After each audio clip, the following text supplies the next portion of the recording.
I'm excited to think that the stars are aligning. The innovations in brain science, I think, are making a huge difference in the way that we can finally explain what our struggling readers are dealing with, and it gives our school district leaders rationalization to spend time and money on the necessary expertise that is required to teach a dyslexic learner how to read. I will confess that my son's journey is not the same journey taken by many of you. My son is severely affected by the disorder, which actually turned into a blessing in disguise because we never had to fight very hard to get him the help that he needed. His kindergarten teacher recognized immediately that he was struggling, and his first grade teacher pushed to have him tested early rather than wait until the end of second grade, which was standard at that time. Once he was tested, he actually qualified special ed with a primary dysfunction in dyslexia, which was a diagnosis that was virtually unheard of back in 2005.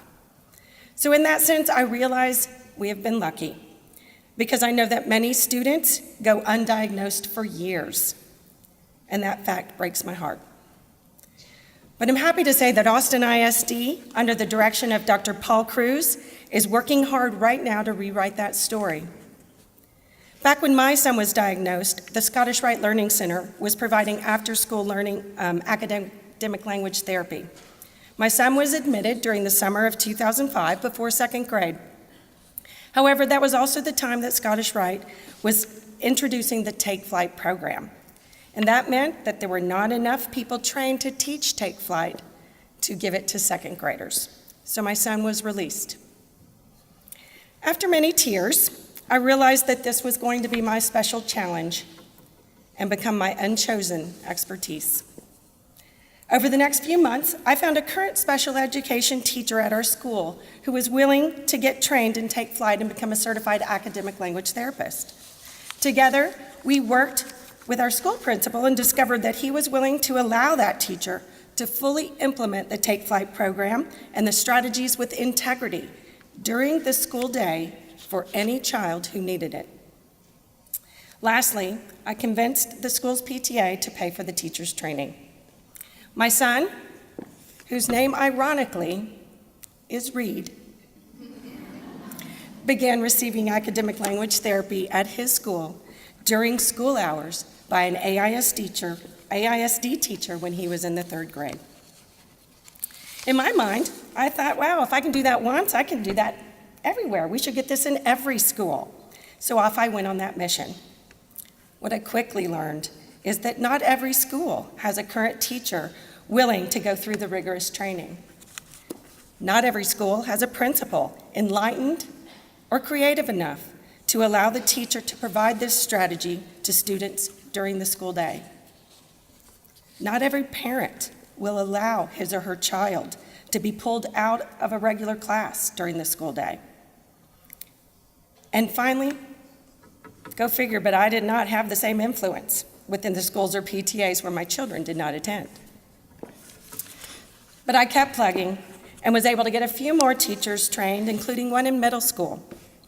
But the best part is that through my efforts, I met many of you, many parents and teachers, some of who are here today, working toward the same goals that I was. And slowly but surely, more and more schools within the district were being served with academic language therapy because of the work of these tireless advocates. Fast forward to 2012, when I was elected to the Board of Trustees. One of my goals was to bring my experiences around dyslexia into service for the district. Again, much easier said than done.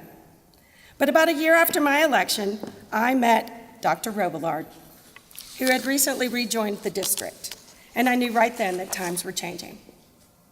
Dr. Robillard's expertise in diagnosing students, along with my desire to give every struggling reader access to academic language therapy, finally grew into a full board discussion last spring and resulted in support levels from the superintendent that, to my knowledge, had never before been achieved in AISD. Just 2 months ago in August, Dr. Cruz recommended, and the board unanimously approved, spending $600,000 to bring true academic language therapy to students at every elementary school in the district. I believe this is just the beginning. We need all educators to understand the disorder and to know how to recognize the symptoms, and to provide understanding and support to everyone who is affected. Today's conference will ideally be the first of many to lead us toward that goal. I would like to step back now and catch you up on my son's progress and his activities. I mentioned that his dyslexia is severe. So after his first year of great improvement in Take Flight, we noticed that he was still struggling mightily with his regular classes. After much debate, we moved him to the Ross and Saunders School for Dyslexic Learners, where he attended from 4th through 7th grade. I cannot say enough positive things about that experience, but I am aware that not everyone has the means or the ability to attend this special school, which is another reason that I fight so hard to make these opportunities available to all public school children in need. At Ross and Saunders, Reed learned to self-advocate. He regained his confidence, and he was able to explore areas of strength that he had not yet discovered. Without the pressures that often come with legislative testing requirements, Reed had the freedom to discover that he was good at building things. He was interested in computers and math, and he was an artist. As we have all hopefully witnessed with these children, the silver lining in dyslexia usually presents itself through extraordinary talents in areas other than reading. It is this nugget of truth that should continue to propel our teachers and administrators on.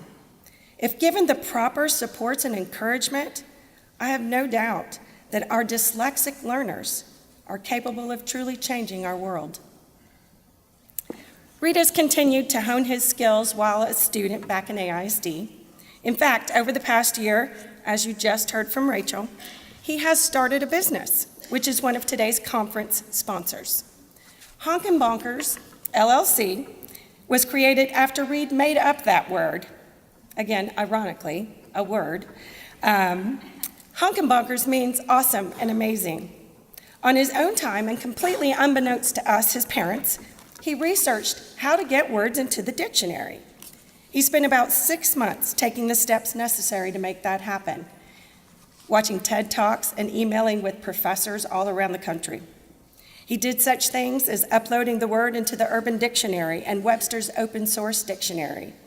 And we only found out about this in January, when we read an article in the Wall Street Journal that declared honkin' bonkers as one of the words to watch in 2015. Despite this business and all of the successes that Reed has experienced, we still struggle every day with homework, tests, and reading in general. It gets better when our kids have the supports that they need, but it never goes away. And what about those kids with dyslexia whose parents and teachers are not here today? I strongly believe that Austin ISD is on the verge of a breakthrough in this arena. I've already mentioned the work that Dr. Robillard is doing and the support from the superintendent and the Board of Trustees for academic language therapy. As you heard, AISD actually sent Dr. Robillard to Washington, D.C. just a few weeks ago to testify before the Senate committee in support of Congressman Lamar Smith's READ Act. That's House Bill 3033, so follow that. It's an attempt to prioritize federal investments into dyslexic research. You should also be aware that our district is putting substantial energy and resources into social justice remedies and mental health supports. Educators and lawmakers are finally connecting the dots and realizing that if we can provide scientifically proven techniques that teach all children to read, then hopelessness subsides, behavioral problems decrease, and the school-to-prison pipeline shrinks. Austin ISD has also spent the past few years implementing a program called Social and Emotional Learning, or SEL, into all classrooms in all of our schools. We have 84 elementaries, 113 campuses, 14. We have another trustee I would like to recognize Julie Cowan. She's in the room over here. And it takes all of the trustees and all of the administrators to make this happen. How many of you have heard of SEL? Fabulous. For those of you who don't know about it, it's an approach to what we call educating the whole child, every child. And it gives our teachers and school leaders the freedom to teach life lessons on such things as empathy, character building, and teamwork, rather than focusing solely on tests. In my opinion, SEL has primed all of our district employees to consider each child individually, which is allowing the conversations around dyslexia to take on new energy. Yes, I'm bragging again. I am so proud to be a member of a board of trustees that believes that all of our children have the potential to be extraordinary. I am also proud to have been part of the team that selected a superintendent who understands the importance and challenges of reading and who is willing to invest in making sure all of our children have the supports they need to succeed. I'm blessed to be surrounded by creative and thoughtful district and school leaders who are committed to our children as learners, not numbers or test takers. And I'm honored to be a member of a community of parents, businesses, professionals, and employees of all types who stand to fight for all students, who help provide resources and expertise, and who push our local, state, and national lawmakers to support policies that help all children become confident readers and contributing members of our society. I want to thank all of our sponsors again for helping bring this conference to life. Please visit their booths in the lobby during the day to see what kinds of businesses and people share your vision for students. Please also consider how you might be able to help personally. You probably realize that there is never enough money to do all of the good work that we all plan to do. If you feel so inclined, you can help by donating directly to Dyslexia Services, either through the online donation link at the austinisd.org website or through the new Austin Ed Fund, which can be found at www.supportaustined.org. You can also pick up, fill out, and send in one of these blue donation cards. They can be found all along the building out front, and you can drop them in one of the pumpkins on some of the desks outside. Now, if advocacy is more your expertise, please consider joining the Parents Dyslexia or the Dyslexia Parents Network through their Facebook page, which hopefully you'll hear more about later today. So as I said before, this is just the beginning. Every one of you in this room, you are all pioneers and leaders in this work. We need each and every one of you to keep telling your story and pushing us forward. In my eyes, you are all honkin' bonkers. So thank you for coming today.